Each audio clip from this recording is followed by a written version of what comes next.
Thank you for welcoming me back, and thank you to that fabulous panel. And you all are really demonstrating what being ready and resilient is all about. Now, the reason I'm on the stage, please allow me to introduce our headliner speaker for this season. He began his career serving in the United States Marine Corps for 4 years, including a tour in Iraq. Upon returning home, he went to law school, became an investor in startups across the Midwest, and penned the best-selling memoir, Hillbilly Elegy. In 2022, he was elected to the U.S. Senate, representing the state of Ohio, where he served for 2 years.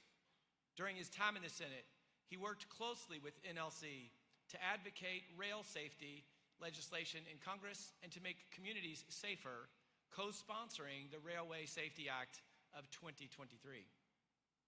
Last year, he stepped up to join President Donald Trump in his presidential campaign and was elected Vice President of the United States in November of 2024. Ladies and gentlemen, please join me in welcoming the Vice President of the United States, JD Vance.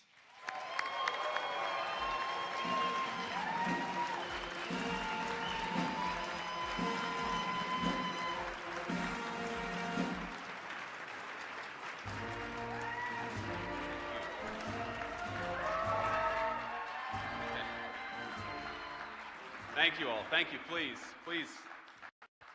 take a seat. It's good to see everybody. Good afternoon, and thank you all for having me. Thank you to Council for the introduction. I was talking with him backstage a little bit. My wife and I both love the city of Louisville, and have spent a lot of time there. So thank you for being here. It means a lot, and thanks for the kind words. And I'd say to all of you, whenever I was in the Senate and I welcomed a group from Ohio, and I know you guys represent the entire country or cities and municipalities all over the country, I would always just say, enjoy the town because it is your city. And I think that Washington is a beautiful place. It's a beautiful place to spend a few days. I know you guys have some work to do, but I also think it's important to get out there and see the people's city. It was built with your tax dollars. I think these incredible buildings and museums are supported by all of you and, of course, by all the people that you represent. And so I hope you enjoy your time in Washington, D.C. So I know you're all busy, and I know it's never easy to come here to Washington, especially on a Monday. So I appreciate the effort involved in getting here, and I also appreciate the mission of this conference. The work you all do back home is extremely important. Most Americans, of course, they interact with their state and local governments far more regularly than they do their federal government, and that's the way it's supposed to be. That's the way the Constitution sets it up. We know that good government starts at the local level. So while those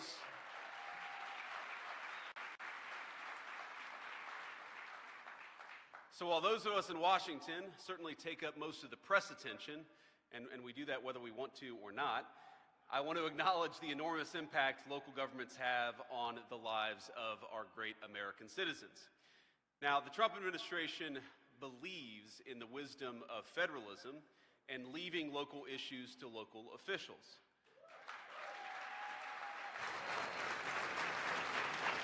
But we all also recognize the importance of supporting and collaborating with all of you because so many of the issues that you deal with, of course, implicate local issues, but state issues and federal issues as well. And one area of shared interest between President Trump and I think every single person in this room is the importance of providing good housing for our citizens at a reasonable and affordable cost. And I have to say, I'm hard-pressed to think of a time in my 40 years of life where it's been so hard for normal American citizens to afford a home. Even renting a home has become a challenge, or worse yet, fallen completely out of reach for so many of our families. I was talking with a relative a couple of years ago, and she just made kind of an offhanded observation. As a younger person than I am, she was looking to buy her first home and just mentioned that when her parents were growing up, they could afford a nice home on a single middle-class income. And she was sort of mentioning this as a sorrowful thing. She was sad that that wasn't true for her generation. And I think all of us in this room, certainly including me, have a little bit more work to do, I think, to make housing more affordable. And I want to talk about that because I think it's the issue where our interests in some ways are most aligned with the people in this room. I read recently that the average income it takes to buy a new house is nearly 2 times the average salary of your typical American family. Not the average American worker, but the combined incomes of a husband and wife, and that's just not acceptable or sustainable in the United States of America. We want Americans to be able to afford the American dream of homeownership because we know that when people own their homes, it makes them a stakeholder. It makes them a stakeholder in their neighborhoods, in their cities, and ultimately, of course, in this country that all of us love so much. We want our citizens to feel that investment in their own country, and it's hard. It's hard to feel that investment if you feel like you can't even own a slice of it, even if that's what you want to do. Now, on a more basic level, we don't want people to paycheck. We don't want them to make trade-offs between a trip to the grocery store and meeting next month's rent. Because even if you don't yet own a home, or even if you don't ever want to own a home, the knowledge that if you work hard and spend wisely, eventually you'll be able to afford a nice place to live, that goes, I think, a very long way to giving people a sense that they belong here and a sense that they have a stake in the future. Now, there are some important reasons why that belief is dwindling among Americans today. And a lot of it, of course, comes from the historic inflation that this country's dealt with over the last 4 years. Now, under the previous administration, get a little bit political, the cost of a median price home in America more than doubled, and that was just in 4 years. And if your salary didn't keep pace with inflation and rise 20%, your buying power took even a bigger hit. And of course, if you think about this, if the price of a home doubles and the price and your actual salary doesn't double, then you're a lot worse off. And we know that most Americans did not see their salary double over the last 4 years. So it's no surprise that home sales hit a 30-year low in 2024. Now, another reason for the elevating costs comes down to zoning. And the reality, as you all know, is that zoning is an area where federal authority is actually quite limited. And I'm sure none of you want the federal government in the business of mandating how cities and towns handle local laws, and that's certainly not what we want to do either. But I would ask everyone in this room is to be good partners with us, and certainly partners with your citizens, and think about how we can improve the costs of the costs of housing for our citizens. And I think one of the ways that we're going to have to do that is by being a little bit smarter about our local zoning rules. And in particular, when I think about zoning, I can't help but think about it without, of course, the communities that I know best, which are those that I represented in the state of Ohio. And Columbus, Ohio in particular, I assume we've got some Columbus people here.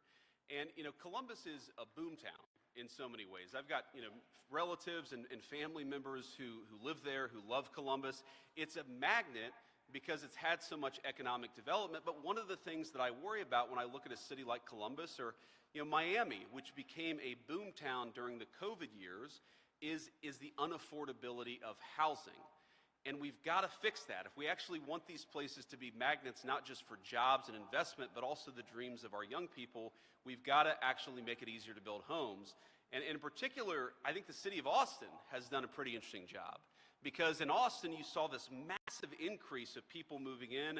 The cost of housing skyrocketed, but then Austin implemented some pretty smart policies, and that brought the cost of housing. And it's one of the few major American cities where you see the cost of housing leveling off or even coming down. Now, the Trump administration has taken important steps to make building cheaper and to boost the supply of housing. Now, of course, it's going to take time. But this is a day one issue for our entire team from the president on down. On his first day in office, the president issued an executive order making it a priority to bring prices for new buyers. Now, part of that will come from slashing needless regulations, which, according to some estimates, account for about 25% of a new single-family build today. We've also seen Secretary Turner, our great Secretary of Housing and Urban Development, he's working hard on this issue, cutting some of the Biden rules at HUD that hike costs and shift the decision-making from local governments to Washington, D.C. And Secretaries Burgum and Wright, and certainly Administrator Zeldin at the EPA, are putting in important work to bring down the cost of energy, which is a critical input to the cost of building a home, to say nothing, of course, of heating one and keeping its lights on. But I actually want to focus on something a little bit different, because I think this is one of the areas where what the Trump administration can do and has done is going to be one of the major drivers of bringing down the cost of housing. Now, local zoning, regulations, the cost of energy, these things are about the supply of housing. How do we get more houses out there to be built? But I think it's important to talk about the demand side of the housing market. And so much of what we're doing in the Trump administration when it comes to the immigration issue is framed about law enforcement, about reducing fentanyl coming into our communities. And that is true. That is a big part of why we're doing what we're doing at the border. But when we talk about housing and why costs are so high, we don't talk enough about demand. And one of the drivers of increased housing demand, we know, is that we've got a lot of people over the last 4 years who have come into the country illegally. And that's something we have to work on if we want to meaningfully reduce the cost of housing too. Now just think about this. If you allow 20 million people to compete with American citizens for the cost of homes, you're going to have a large and frankly completely preventable spike in the demand for housing. And that is what we, of course, have seen, because while we made it a little bit hard to build homes in this country over the last 4 years, we've also, unfortunately, made it way too easy for people to compete against American citizens for the precious homes that are in our country to begin with. Now, I'll say this, it's actually not just an American problem either. If you go to Canada, where because of their laws and regulations, they've seen a massive increase in the number of people who have come into their country. You go to the United Kingdom, you go across the world, and you see a very consistent relationship between a massive increase in immigration and a massive increase in housing prices. And we have to be honest about that. Well, I see one of our nice representatives out here wants to actually, I guess, continue to flood the country with illegal immigrants, making your communities and citizens unaffordable.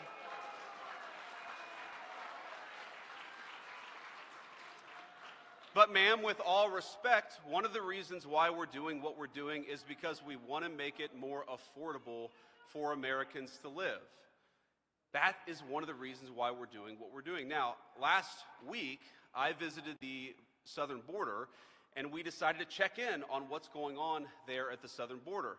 And of course, like I said earlier, you often hear about immigration enforcement as about crime and about drug trafficking, and that is a big part of it.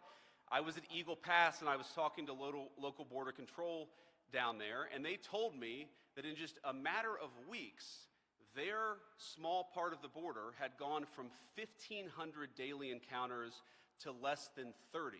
And again, that in a matter of weeks. That's just a simple matter of common sense border enforcement. That matters. Thank you.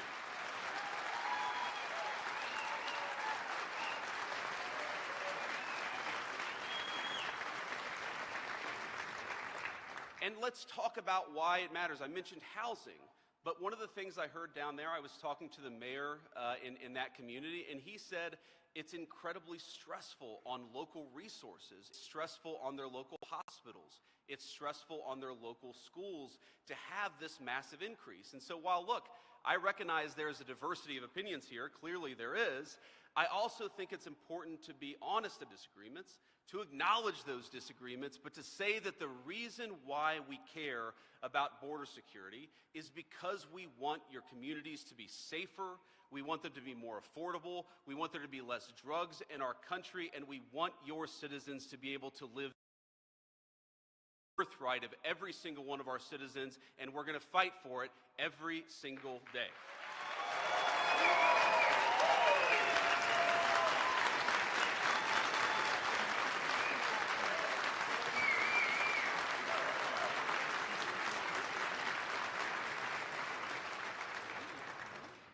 So, with all due respect for some of the disagreements and opinion, I'd say we welcome disagreements. We want to talk about those disagreements, but we also have to respect the law in the United States of America. And I can tell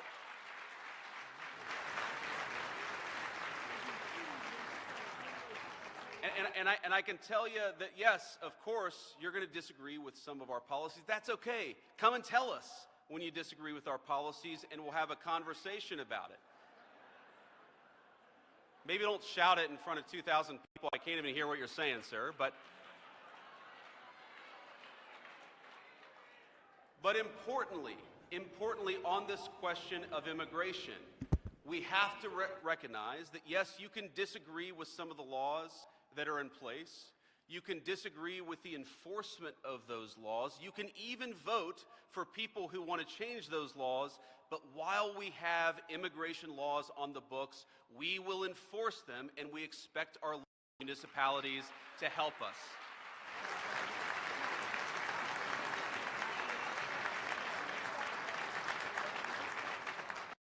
Be the policy of the Trump administration to enforce the nation's laws, and it will be the policy of the Trump administration to say that it is not up to local cities to choose which federal laws that they're going to enforce. It's important. We can't do immigration enforcement with sanctuary cities. We've got to have everybody respecting the law, and that is going to be one of the major policy focuses, of course, of the Trump administration, and it already has been. And I want to just say one final point about this issue of housing and drains that immigration and illegal immigration in particular put on our housing stock. We know from economists, blue-collar folks are often those who face the biggest cuts in wages and in services when you have communities overwhelmed by illegal immigration. I come from a blue-collar family, and I think one of the main drivers is that we need to be able to give our citizens, black, white, or whatever skin color, whatever belief system that they have, if you are an American citizen, you deserve to have a government at the local, city, and federal level that fights for the American dream for you. And we've seen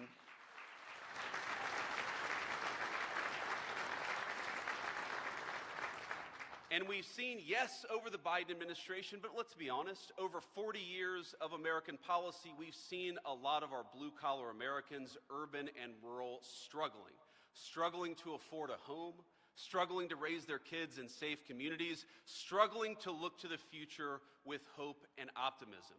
And so, with all respect for policy disagreements, I think that one thing that unites us in this room is that we want to give our blue-collar people in the United States of America a shot at the American dream again. We may disagree about how exactly to do it, but let's fight for our people together, and let's reinvigorate the American dream for the American citizen once again.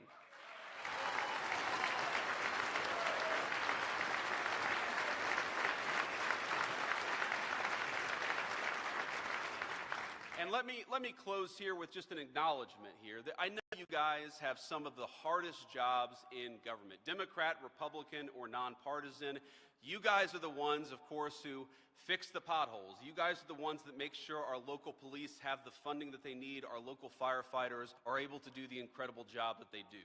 So I just want to let you know, from the Trump administration, from the president, the vice president, and everybody else, we respect what you do. We're impressed by you. We think you guys are doing a great job, and we want to make sure that you have a presidential administration that is making your lives easier and not harder. So please, consider our administration one with an open door.